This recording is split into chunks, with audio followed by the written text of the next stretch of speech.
ለማንኛውም የክልል መንግስታት የፌዴራል መንግስቱን የክልል መንግስታትና የፌዴራል መንግስት ተቆጥሮ የተሰጣቸው ስልጣን ምንድን ነው? አንቀጽ 50 እና አንቀጽ 51 እንዲላል የፌዴራል መንግስት ስልጣን አንቀጽ 51 ላይ አንድ ወይም ህገ መንግስቱን ይጠብቃል፣ ይከላከላል። ይሄ ለፌዴራል መንግስቱ ህገ መንግስቱ ቆጥሮ የሰጠው ስልጣን ነው። ሁለት የሀገሪቱን አጠቃላይ ኢኮኖሚ የማህበራዊና የልማት ፖሊሲ ስትራቴጂ እቅድ ያወጣል፣ ያስፈጽማል። ሶስት የጤና፣ የትምህርት፣ የባህልና ታሪካዊ ቅርስ፣ የሳይንስና ቴክኖሎጂ ሀገር አቀፍ መመዘኛዎችና መሰረታዊ ፖሊሲዎች መለኪያዎችን ያወጣል፣ ያስፈጽማል። ኦኬ እያለፍኩ ልሂድ። 6 ላይ ወሳኙ ነጥብ አለ። የሀገርና የህዝብ የመከላከያና ደህንነትን እንዲሁም የፌዴራል መንግስት የፖሊስ ኃይል ያደራጃል፣ ይመራል። 7 ብሔራዊ ባንክን ያስተዳድራል፣ ገንዘብ ያትማል፣ ያበድራል። 8 ልለፍላችሁ፣ ወሳኙ ነጥብ የውጭ ግንኙነት ፖሊሲን ይወስናል።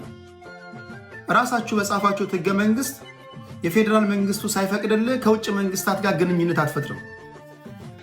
ያ በዘመነ መሳፍንት ጊዜ ነው። ያ ፓወር ይሄ ሪጂናል ሎርዶች በጣም ጉልበተኛ በነበሩበት ሰዓት ወይም ደግሞ ሴንትራል ገቨርንመንቱ በተዳከመበት ሰዓት፣ ፓፔት በነበረበት ሰዓት ስርዓት ነው። አሁን ራሳችሁ በጻፋችሁት ህገ መንግስት የፌዴራል መንግስቱ ሳይፈቅድልህ የክልል መንግስት ከውጭ መንግስታት ጋር አትገናኝ። የራሳችሁ የጻፋችሁት ህገ መንግስት ነው። ፍሬንድ የውጭ ግንኙነት ፖሊሲን ይወስናል፣ ፖሊሲውንም ያስፈጽማል፣ ዓለም አቀፍ ስምምነቶችን ይዋዋላል፣ ያጸድቃል። ቲፒኤልኤፎች ከሻዕቢያ ጋር ህዝብ ለህዝብ ግንኙነት ጀምረናል ይለዋል። ይቻላል? ይሄ ባለፉት 27 ዓመታት ከእናንተ እሳቤ አጌንስት የሆነን ወጣት ህገ መንግስቱን በኃይል ለመናድ በሚል አያስከስስም?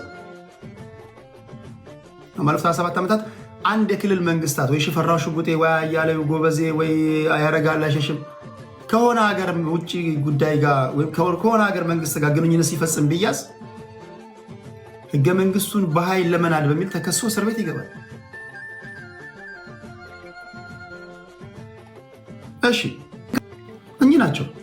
ስለዚህ የፌዴራል መንግስቱ ራሱ በተጻፈው በህገ መንግስቱ በአንቀጽ 51 6፣ 7፣ 8ን ብታነቡ አንድ የክልል መንግስት የፌዴራል መንግስቱ የሀገር መከላከያ ሰራዊትን ደህንነትን ወደ ፈለገበት አካባቢ ቢያንቀሳቅስ